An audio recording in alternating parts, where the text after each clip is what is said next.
ఏ guys paneer మండి అయితే మా missus అద్దరగొట్టింది. అసలు నేనైతే ఎక్స్పెక్ట్ చేయలేదనమాట ఇంత బాగా చేస్తుందని చెప్పి.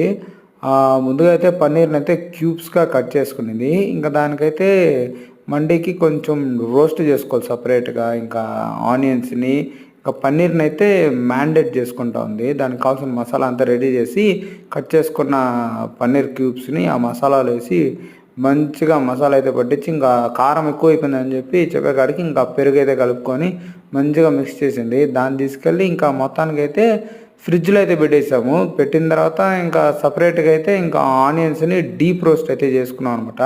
మంచిగా క్రిస్పీగా ఉంటే భలే ఉంటే టేస్టు.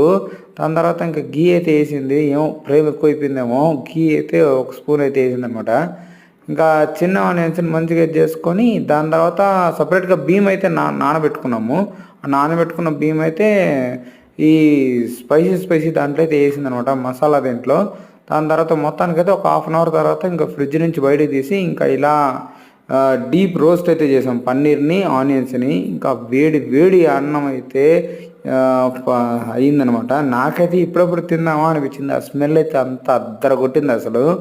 ఇంకా ఫస్ట్ టైం చేసిన వాడికి బెస్ట్ అని చెప్పుకోవచ్చు. ఇంకా ఆనియన్స్ వేసి దానికి డెకరేషను. ఇంకా తర్వాత ఇంకా పన్నీర్ని అయితే పెట్టయితే అద్దర కొట్టింది అబ్బా.